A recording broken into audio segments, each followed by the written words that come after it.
biblique de Matthieu chapitre 17, le verset 4. Et il est écrit dans cette parole, Pierre, prenant la parole, dit à Jésus, Seigneur, il est bon que nous soyons ici. Si tu le veux, je dresserai 3 tentes. Une pour toi, une pour Moïse et une pour Élie. Est-ce qu'on peut acclamer le Seigneur? Et nous sommes en train de continuer toujours avec la tente. Depuis la semaine passée, nous sommes en train de voir la tente. Et la tente, nous l'avons appelée un abri. C'est une installation. La tente, c'est une installation. La tente, c'est un abri. La tente, c'est un lieu où on se protège du danger. La tente, c'est une construction souple et aussi qui n'est pas vraiment fixée, qui est passagère. Donc, on peut la dresser, on peut aussi l'emporter, donc l'emmener ailleurs. C'est ce qu'on appelle la tente. Et nous avons vu que si Dieu a enseigné la tente en Israël, c'était pour montrer qu'il y a une tente de l'Éternel. Il y a un abri qui est l'Éternel. Et dans la tente, on a vu beaucoup de mystères, beaucoup de choses, beaucoup d'enseignements. La tente aussi, c'est un lieu de protection, c'est un lieu où Dieu use de bonté, c'est un lieu où Dieu visite. Et quand Moïse allait à l'entrée de la tente, la nuée descendait et Dieu parlait avec Moïse. Est-ce qu'on peut acclamer le Seigneur? Or, parler avec Dieu, c'est là où nous comprenons que parler avec Dieu, c'est la communion, c'est la prière, c'est écouter Dieu. Et nous savons que quand Dieu parle, il y a beaucoup de choses qui se font. Dans Psaume 33, le verset 8 à 9, la Bible déclare que toute la terre craint l'Éternel, que tous les habitants du monde tremblent devant lui, car il dit, la chose arrive, il ordonne, elle existe. Alléluia. Donc, si tu veux être heureux dans ta vie, il faut être à l'écoute de Dieu. Car lorsque la parole de Dieu sort, lorsque Dieu dit quelque chose, cette chose finit par arriver ou s'accomplir. Si Dieu libère une promesse, la promesse va s'accomplir. Et c'est là où nous voyons que Jésus rappelle à Satan pendant la tentation que l'homme ne vivra pas de pain seulement, mais de toute parole qui sort de la bouche de Dieu. Est-ce qu'on peut acclamer le Seigneur? Et tout au long de la Bible, nous sommes en train de voir des passages bibliques où on nous parle de la tente, où on nous parle de la protection, où on nous parle du secours, où on nous parle du secours de l'Éternel, représentant la tente. Et ce soir, nous voulons prendre encore un texte, parce que lorsque Pierre est en train de parler, remarquez que Pierre, il va dire, Pierre, prenant la parole, dit à Jésus, Seigneur, il est bon que nous soyons ici. Or, être au même endroit, c'est un séjour, c'est une manière de séjourner, c'est une manière d'habiter, provisoirement ou momentanément. C'est une manière d'être longuement dans une même place. Parce que Pierre voyait la lumière, il voyait, j'allais dire, la gloire. Jésus était resplendissant. Et Pierre, émerveillé de tout ce qui se passait, il dit, c'est mieux que nous demeurions en train de voir, de contempler la gloire devant ta face. Alléluia. Frères et sœurs, et nous voyons que la tente nous signifie beaucoup de choses. Ce soir, donc, nous lisons le psaume 27. Le psaume 27, et nous allons prendre le verset 5. Psaume 27, le verset 5. Il est écrit, « Car il me protégera dans son tabernacle au jour du malheur. Il me cachera sous l'abri de sa tente. Il me lèvera sur un rocher. » Est-ce qu'on peut acclamer le Seigneur?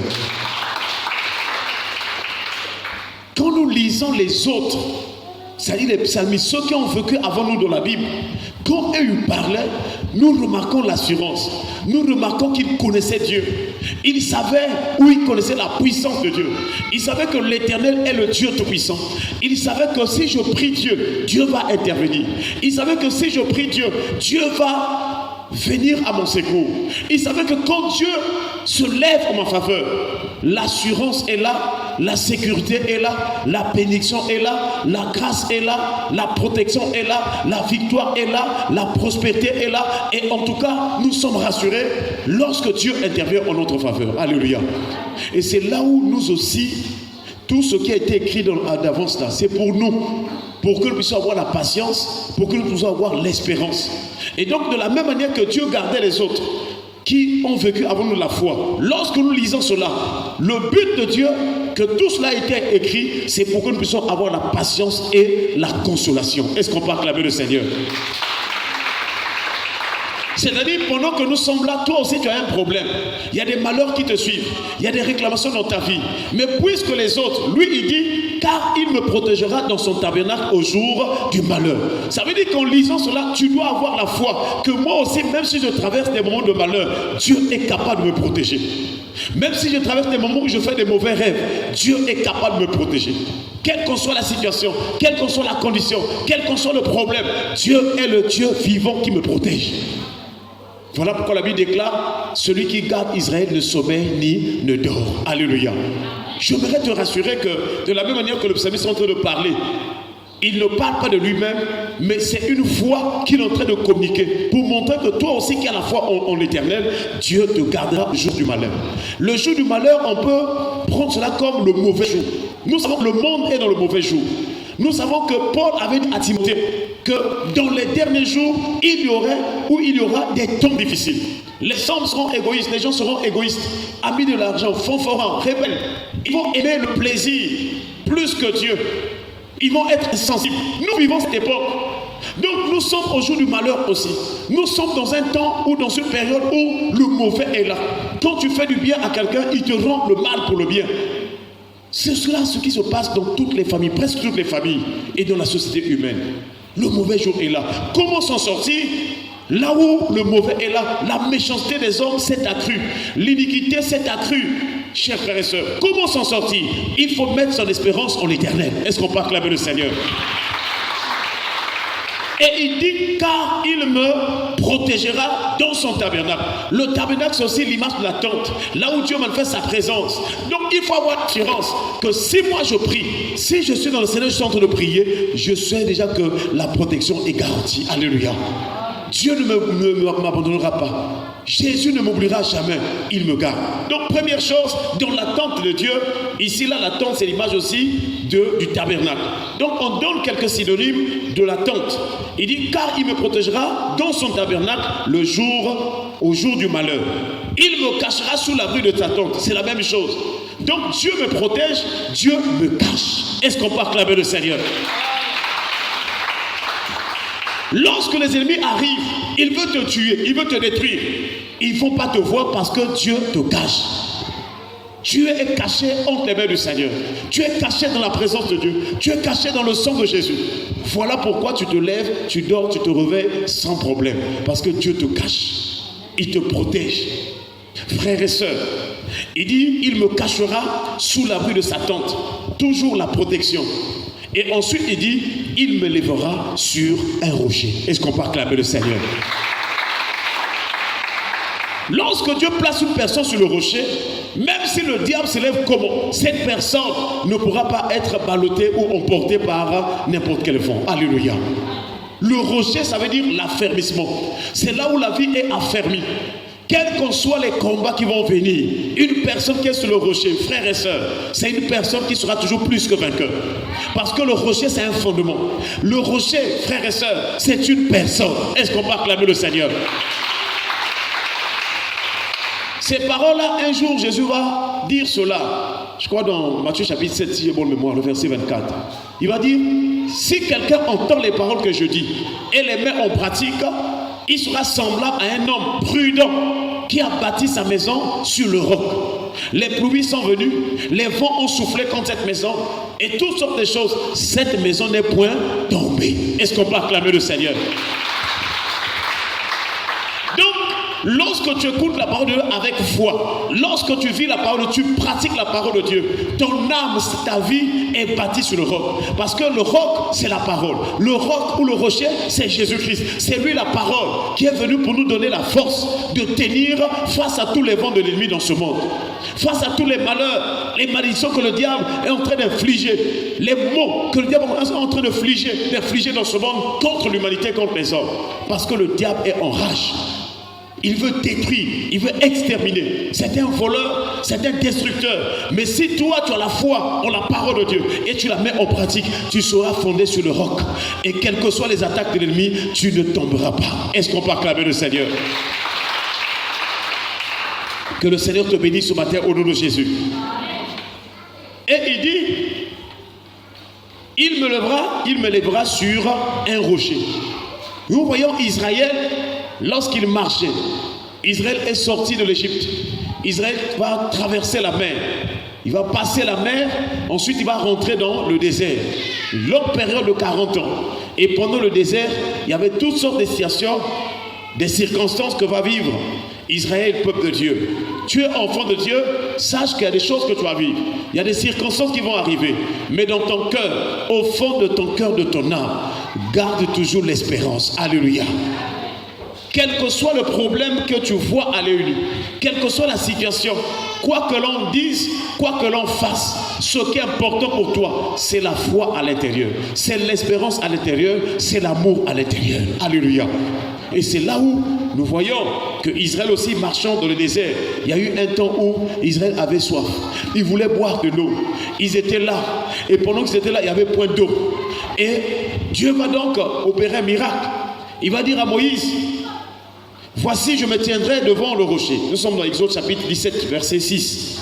Voici, je me tiendrai devant toi sur le rocher. Ça, c'est Dieu le Père qui est en train de parler à Moïse. Il dit, voici, je me tiendrai devant toi sur le rocher d'Horeb.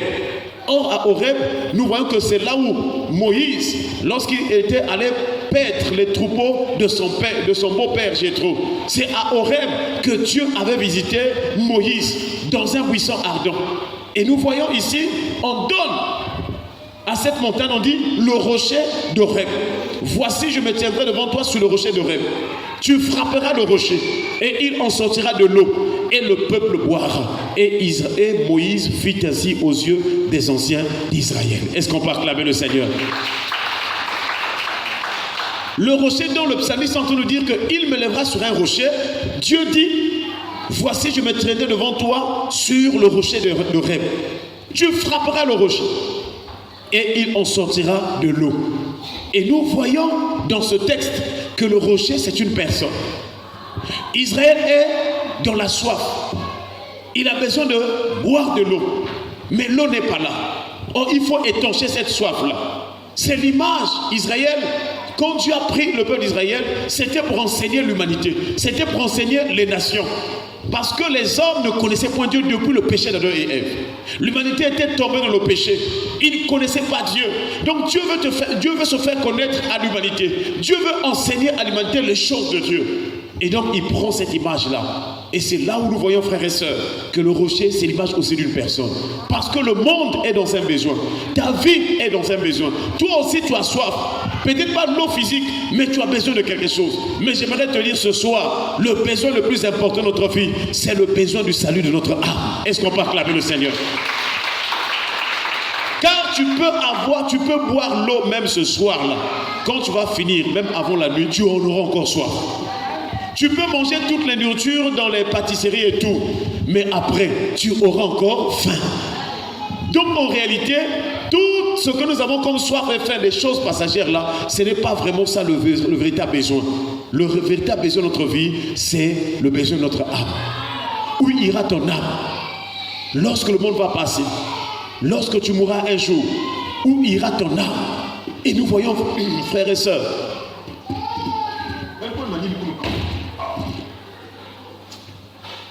donc nous voyons, frères et sœurs, que le besoin qui doit être étanché, ou la soif qui doit être étanchée, ou la faim qui doit être assouvie dans notre vie, c'est notre âme. Qu'est-ce que cela veut dire?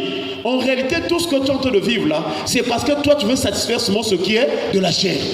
Je sais pas si tu me fais comprendre. C'est-à-dire que même quand tu viens à l'église, tu veux que quand le pasteur va prier pour moi, peut-être que je vais avoir l'argent. Mais quand tu auras cet argent-là, tu auras encore des problèmes. Je ne sais pas si tu me fais comprendre. Tu vas rester là, moi vraiment quand je vais à l'église, je veux qu'on prie pour moi pour que je me marie. On va prier pour toi. Quand tu vas te marier, même dans le mariage, il y aura encore des problèmes. Est-ce qu'on peut acclamer le Seigneur? Donc, quel que soit ce que tu vas acquérir ou posséder sur cette terre-là, de passager ou de passager, je vous assure, tu en auras encore soif. C'est ce que Jésus a dit à la femme samaritaine. Quiconque boit de cette eau aura encore soif. Mais celui qui boira de l'eau que je lui donnerai, cette eau-là deviendra une source d'eau vive qui jaillira jusqu'à la vie éternelle. Est-ce qu'on peut acclamer le Seigneur? Donc, si tu veux être en paix, si tu veux que tu sois en paix, si tu veux dans ce monde-là que ton âme soit en paix, ta vie soit en paix, tu dois chercher la vie éternelle.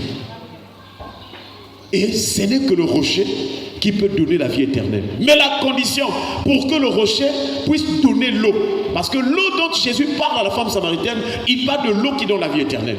Il parle de l'eau qui jaillira jusqu'à la vie éternelle. Et cette eau-là, nous pensons que c'est le Saint-Esprit. Parce que c'est le Saint-Esprit qui vient habiter en nous pour nous préparer pour aller ou entrer au ciel. Frères et sœurs, voilà ce qu'il faut chercher tous les jours. Seigneur, remplis-moi de ton esprit. L'esprit de Dieu, c'est comme un fleuve qui doit remplir ta vie, déborder en toi. Et c'est pourquoi le jour de la Pentecôte, il devait attendre jusqu'à ce qu'il soit rempli du Saint-Esprit. Est-ce qu'on peut acclamer le Seigneur? Donc Israël, l'histoire d'Israël ici, où Israël est en face d'un rocher, il n'y a point d'eau. C'est l'image aussi des hommes, du monde, de l'humanité, qui sont là, mais ils ont besoin d'un sauveur. Le rocher, c'est l'image du sauveur, parce que c'est lui qui va sortir l'eau, c'est lui qui va être la solution. Est-ce qu'on peut acclamer le Seigneur? J'aimerais te dire ce soir, la solution pour ta vie, ce n'est même pas tes parents, ce ne sont même pas tes parents, ce n'est pas ta femme ou ton mari ou qui que ce soit, ce n'est pas le travail. Tu travailles, tu gagnes l'argent, mais cela ne peut pas assouvir les besoins de ton âme. Alléluia. Quel que soit ce que tu vas amasser dans ce monde-là, tu auras toujours besoin ou un problème.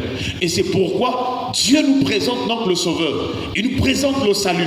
Parce que le plus grand besoin pour que tu sois en paix, c'est le Sauveur. Si tu acceptes le salut, le Sauveur, si tu es sauvé à travers la vie du Sauveur, à travers la puissance de Jésus dans ton âme, tu auras la solution à tout problème. Je ne sais pas si ça me fait comprendre. Donc c'est là que nous voyons que quand nous venons à l'église, la première des choses, il faut chercher le salut de ton âme. Il faut chercher que ta vie change, que tu reçoives un cœur nouveau. Laisse d'abord les choses passagères. Jésus a dit recherchez premièrement le royaume et la justice de Dieu. Et toutes ces choses vous seront données par-dessus tout. Est-ce qu'on peut acclamer le Seigneur? Si tu reçois le salut, si tu vis le salut en toi, si ton âme est assoiffée du ciel, tout ce dont tu auras besoin, Dieu te l'accordera. Même quand tu penseras à quelque chose, Dieu te la donnera. Voilà comment marcher avec Dieu. Voilà comment être étanché de la soif par l'eau du rocher. Et c'est là où nous comprenons, Dieu pose. Il pose une situation. Il pose, il dit quelque chose. Il dit que tu te tiendras devant, je me tiendrai devant le rocher de Horeb. Et il dit à Moïse, tu frapperas le rocher et il en sortira de l'eau. Est-ce qu'on peut acclamer le Seigneur? Donc pour que l'eau sorte du rocher, il faut que le rocher soit frappé. Par qui? Par Moïse. Et tous ces éléments, ce sont des révélations, des enseignements. Je vous assure, quand on lit la Bible, il faut que l'œil, que le Saint-Esprit t'ouvre les yeux. Donc Dieu est en train d'expliquer une situation qui est en train de se passer. C'est-à-dire, le rocher, c'est l'image de la personne de Jésus-Christ. Moïse, c'est l'image de la loi. Or, la loi veut dire la condamnation. Donc, pour que le monde, les hommes soient sauvés, il faut que Jésus soit condamné. Il soit crucifié à la croix. Il faut qu'il soit frappé. Et quand il sera crucifié, lui, quand il va mourir, ensuite, il va ressusciter le troisième jour et le Saint-Esprit viendra sur ceux qui croient, on lève la croix. Alléluia. Donc, frapper le rocher nous enseigne la souffrance, la crucifixion de la personne de Jésus. Car, lorsque Jésus est venu aussi pour aller à la croix, il était battu de verges. On l'avait frappé. Et aussi, pendant qu'il célébrait la Sainte Seine, il a pris du pain, il dit, ceci est mon corps. Il a brisé, il a coupé le pain.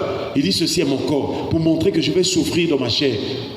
Mais, le troisième jour, je ressusciterai. Voilà donc, frères et sœurs, si tu crois que Jésus avait souffert pour toi, si tu crois que Jésus s'était donné à la place où toi tu devais mourir, tu devais être condamné par la mort, là où nous parlons, peut-être tu serais déjà mort. Peut-être ton âme devait se retrouver dans ces jeux morts. Mais si tu espères, tu crois que tout ce que Jésus a subi à la croix là, c'était pour me sauver. Si ton âme, on arrive jusque-là, un mystère va se dérouler dans ta vie. Les souffrances qui viennent t'assaillir vont être transférées sur la personne de Jésus. Parce que lui, il a déjà accompli l'œuvre ou l'acte. Et c'est là où tu vas avoir une nouvelle vie. Parce qu'en croyant en Jésus-Christ, c'est comme si tu es en train de transférer, tu es en train de jeter, de donner l'ancienne vie à Jésus, afin qu'il te donne la nouvelle vie de paix, de joie et de grâce. Est-ce qu'on peut acclamer le Seigneur? C'est en ce moment-là, après, frères et sœurs, que nous verrons que le Saint-Esprit peut agir librement dans ta vie. Galates chapitre 3, verset 13, la Bible déclare: Christ nous a racheté de la malédiction de la loi, étant devenu malédiction pour nous, car il est écrit: maudit est quiconque est pendu au bois. Donc frapper le rocher, c'est la malédiction, la condamnation que Jésus était en train de prendre sur lui, la souffrance, afin que quiconque va croire en lui soit sauvé. Est-ce qu'on peut acclamer le Seigneur? C'est en ce moment-là, lorsque Jésus va te sauver, ton âme sera en sécurité. Ton âme sera protégée. Quand tu marches là, les démons ne peuvent plus rien faire. Quand tu marches là, en tout cas, sur le plan spirituel, lorsque les démons te voient, ils te voient sous la protection, sous la tente de l'Éternel. Est-ce qu'on peut acclamer le Seigneur? C'est pour ainsi dire qu'un chrétien, un véritable enfant de Dieu chrétien croyant en Christ, c'est une personne qui est sous la tente, c'est une personne qui est protégée. Les pluies peuvent venir dans ce monde, les attaques, les combats peuvent venir. Lui, il sera toujours protégé. Alléluia. Mais ce que Dieu interdit, il ne faut pas aller ouvrir la porte à l'ennemi, il ne faut pas donner accès à l'ennemi dans la vie de péché. Maintenant que tu es sauvé, il ne faut plus aller faire ce qui est mauvais, sinon l'ennemi va te réclamer. C'est pourquoi quand on vous prêche, on dit laissez telle chose. Quand tu laisses, au dehors de l'église, ne mets plus, parce que quand tu mets, tu es en train de rappeler l'ennemi. Tu es en train d'appeler encore l'ennemi. Quand il viendra, il va te ravir ce que tu allais trouver ou bien avoir. Et la vie sera comme: mais papa, on est en train de prier, je ne comprends pas, ça ne marche pas, parce que toi, quand on prie, on chasse l'ennemi, toi-même tu vas lui donner encore accès dans ta vie. Or l'ennemi, quand il arrive, il ne peut pas s'amuser avec toi, il va voler. Il peut voler ton voyage, il va voler ton travail, il va voler ton mariage, il va voler ta santé, il va voler. Lui, c'est ce qu'il fait. Donc si les hommes souffrent, c'est parce qu'on donne accès à l'ennemi. Mais sinon, un véritable chrétien, si tu as la foi, tu crains Dieu, l'ennemi ne peut pas avoir accès dans ta vie. Au contraire, il aura peur de toi. Parce que même quand tu vas prier, toi qui as la foi, tu as l'esprit de Dieu, quand tu vas prier, ta prière sera une puissance qui va renverser et détruire les œuvres du malin. Mais le problème avec les chrétiens, c'est le fait de toujours revenir à la chair. Hier, on a dit: oh, la colère, c'est pas bon. Mais tu vas voir, aujourd'hui, la personne se met encore en colère. Même pendant le jeûne, la personne se fâche et l'ennemi dit: mais regarde, lui-même, il m'ouvre la porte. Sinon, en temps normal, si nous sommes consacrés là, même la maladie ne serait plus avec nous. Ce serait difficile d'être malade. Parce que la puissance du Saint-Esprit est tellement, vraiment grande pour neutraliser et étouffer toutes les œuvres du diable. Voilà pourquoi la Bible déclare que le Fils de Dieu est apparu afin de détruire les œuvres du diable. Est-ce qu'on peut acclamer le Seigneur? Baissons les têtes dans la prière. Nous allons remercier le Seigneur pour sa parole et nous allons prier le Seigneur au nom de Jésus. Gloire à ton notre Père.